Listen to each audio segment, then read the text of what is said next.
The 1980s, which my parents swear were only 10 years ago, are properly weird. By which I mean the culture of the 1980s is still very prevalent in today's fashion and today's food. It was the decade of so much. So Princess Di and Prince Charles got married. It's the decade where computers really start to be developed and take off. You have obviously massive cultural phenomena like Star Wars, which I have never seen. But the thing that I'm going to talk today about is the microwave. Hope you enjoy.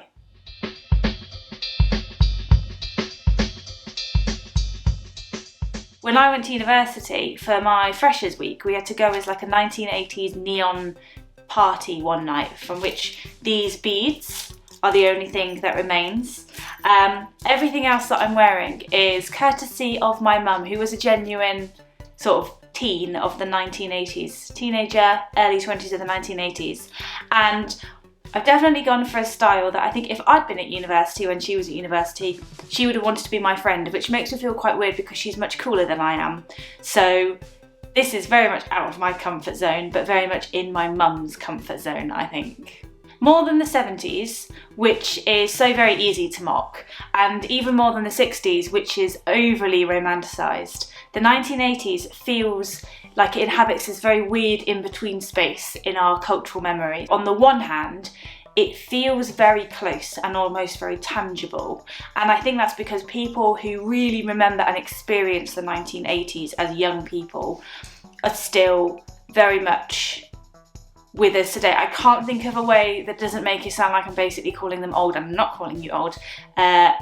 Very much with us today. They're still around, basically, and they're still involved in, oh God, I'm just digging a hole. Anyway, you know what I mean. But on the other hand, it also feels like the 1980s was ages and ages away, and so much stuff has happened since the 1980s that it almost feels as far away as when I started doing this, in the 1900s. But I think that the 1980s is a massively overlooked historical food revolution, if you like, and it is down to this one key invention.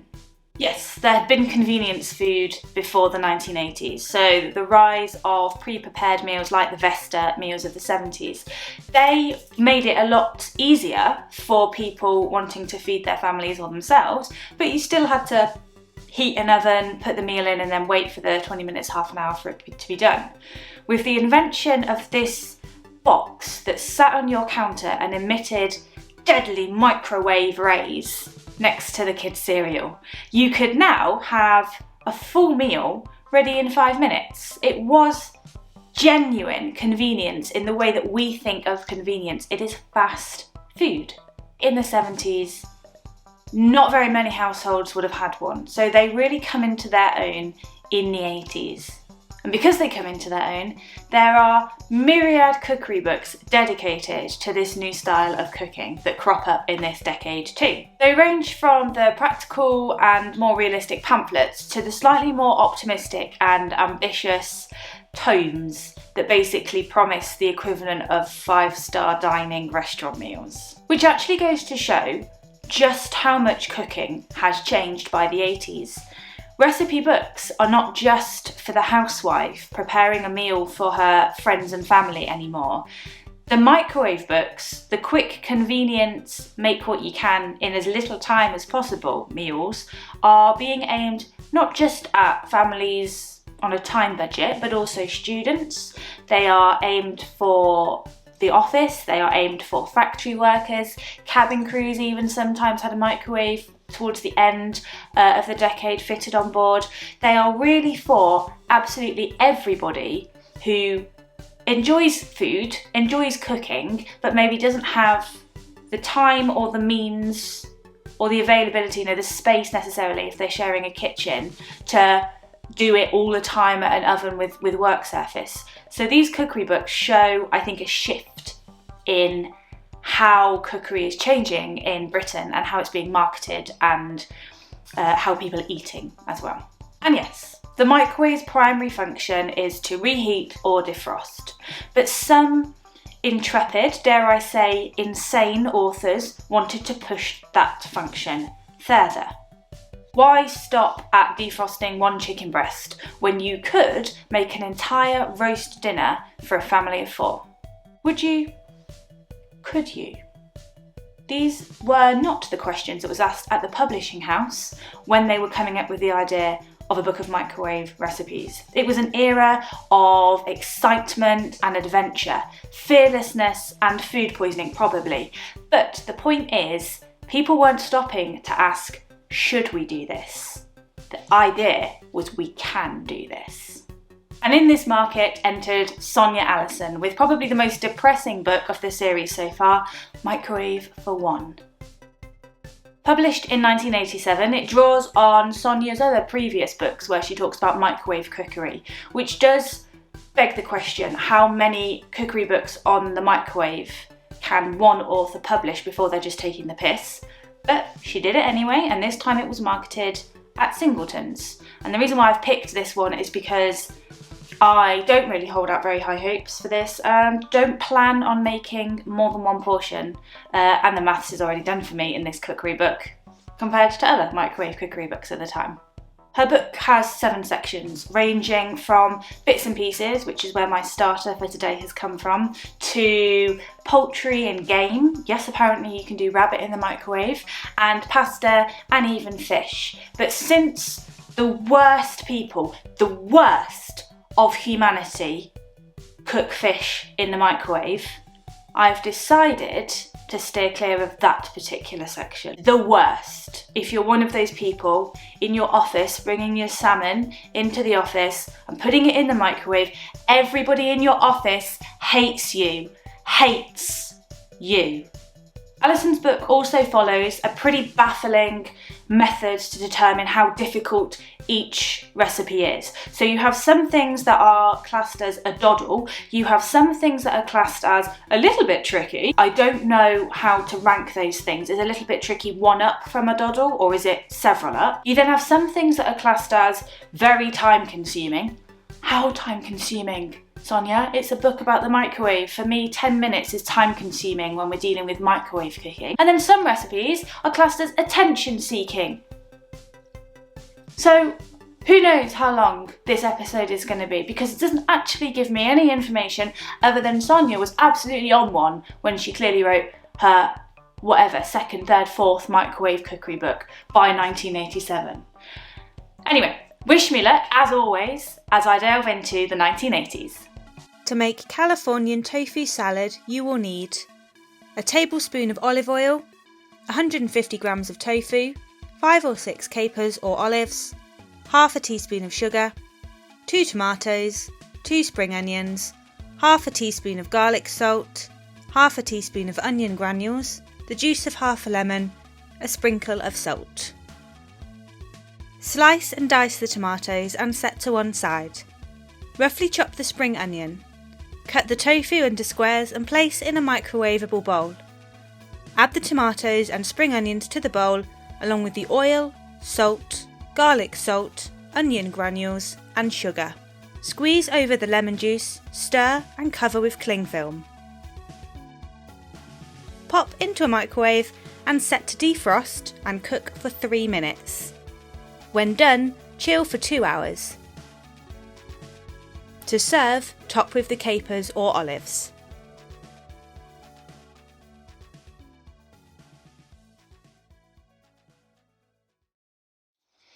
Okay, so Californian tofu salad or something like that. I don't eat tofu, but I've been told it takes on the flavour of anything that it's in with. And I'm a little bit intrigued as to why this is in, because I feel like we've cheated slightly in this recipe. Take a collection of cold ingredients, put them in a microwave but only on defrost for only 3 minutes, and then put them back in the fridge so they go cold again, and then eat them. Like, this isn't a microwave recipe to me. You know, I feel like you could do it without a microwave. Maybe there'll be an argument that overheating them releases some of the flavour slightly, but really? Anyway.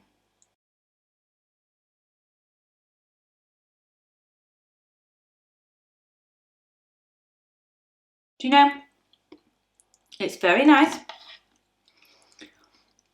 It is tangy and a little bit like a Greek salad, but without the sharpness of feta. Because there isn't any, but it feels like there should be, because that's what the tofu looks like. Tofu doesn't taste of anything. It tastes slightly sour, but it doesn't actually taste of anything, which is what people have always said it would taste like, so they were right. And it's very pleasant, and it is very light. So I would eat this. I'm going to eat this. It is very, very decent. Probably a slightly larger portion for a starter, but also very healthy. So this was described as, I think, a doddle to make, and it was a doddle to make, but I think that Sonia has cheated, because I also don't think it is a proper microwave meal. To make spoil yourself chicken with mushrooms and port, you will need 2 chicken drumsticks, dried thyme, paprika, onion granules, 2 tablespoons of port, 76 grams of mushrooms sliced, pepper. Place the chicken drumsticks in a microwavable dish and cut slashes into them 3 times. Pour onion granules over the chicken. Dust with a generous helping of paprika. Sprinkle the thyme and pepper on top. Cover with cling film and cook on high for 4 minutes.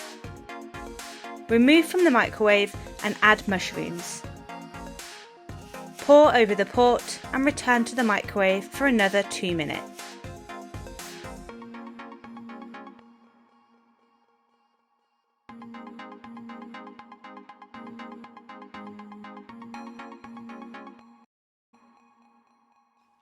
Okay, so since starting this whole series, this is probably the most fearful I've been of getting food poisoning, because I don't know if 4 and a bit minutes is enough to cook 2 chicken. It looks cooked is what I'll say. I'm not gonna, I'm dedicated to the cause. I'm not gonna make myself sick by doing this. So I have checked, it does look cooked.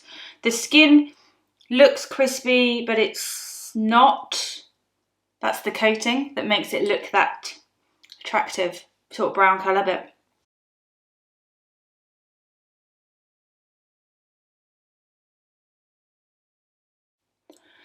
do you know it's not terrible? The coating is kind of decent. You get that nice smokiness from the paprika, and it's reasonably rich. I mean, it's not super, super rich, but it's reasonably rich because of the port. So it's not bland. It's a bit chewy, obviously, because of the way it's been cooked. And it's not got a lovely, crisp, golden skin like it would if it had been pan-fried. I've definitely got it stuck in my teeth. It says, well, I mean, the title is Spoil Yourself Chicken, and I guess, like, if I really didn't like myself, I might consider that spoiling myself, but I'm not sure. I'm not sure that I, like, truly spoilt myself with that. If I were a student, I am a student again, but if I were, like, a proper student, then that might be quite a fancy posh meal to make, in the student microwave in your halls of residence. But as I'm not, I'm just rambling now, but basically my point is it's fine, but it doesn't live up to the hype. But dessert might. To make perfectly natural Christmas pudding, you will need 1 tablespoon of camp coffee, 15 grams of wholemeal flour, 25 grams of brown sugar, mixed spice, 1 egg, 15 grams of vegetable suet, 15 grams of breadcrumbs, 125 grams of mixed dried fruit. Put the flour, suet, breadcrumbs, sugar, mixed spice and fruit into a bowl and combine with your hands. Add the egg and the camp coffee flavouring. Mix to combine thoroughly and tip into a greased microwavable dish. Cover with cling film and cook on high for 1 minute. Leave to stand for a minute and then cook again for a further 90 seconds. It looks so cute. Look at my perfectly natural and not at all suspicious Christmas pudding. Look at it. So cute, very dense. I don't know why she's called it this. I mean, if there was a name that was going to immediately arouse suspicion, it would be perfectly natural Christmas pudding, wouldn't it? I don't even like Christmas pudding, so the only reason I've made this is because I don't trust it and I want to see what's wrong with it, basically. And when you read her instructions, it turns out that what makes this completely natural or perfectly natural, whatever it is the fact that it uses vegetable suet rather than beef suet. And she says it uses vegetable suet, and therefore that is completely natural. Like cows aren't. So I don't understand her meaning there. I'm not quite sure what she's getting at. But maybe she means it's all completely vegetarian and therefore anyone can eat this. We had some camp coffee in because I thought I was going to need it for an early one and I didn't. So my husband will be delighted and I feel vindicated that finally we have used it. And all in all, it does look like a steamed pudding. I thought it wasn't cooked when it came out, but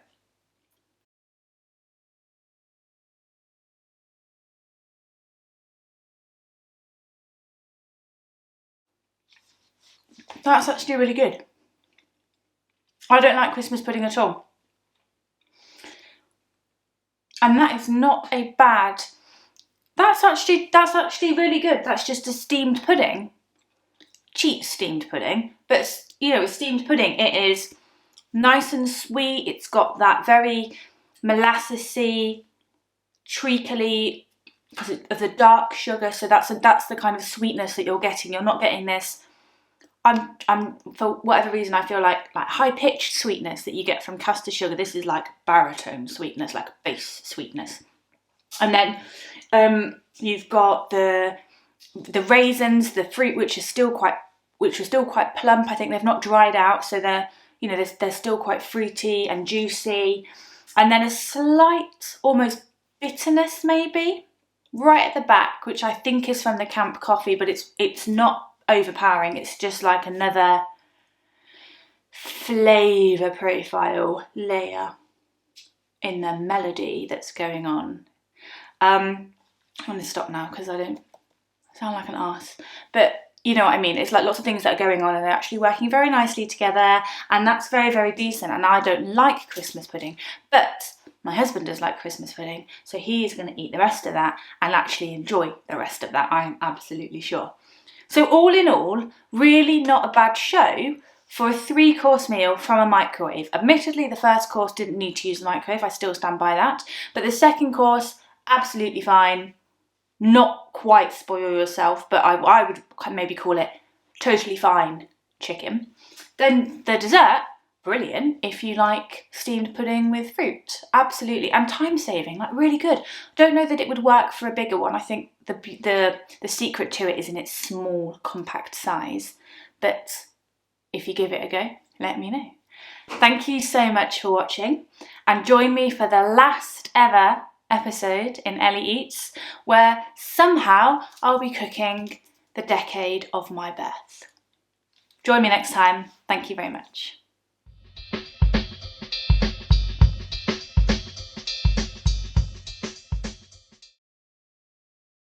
Changed from the practical and probably more realistic pamphlets to slightly more optimistic and and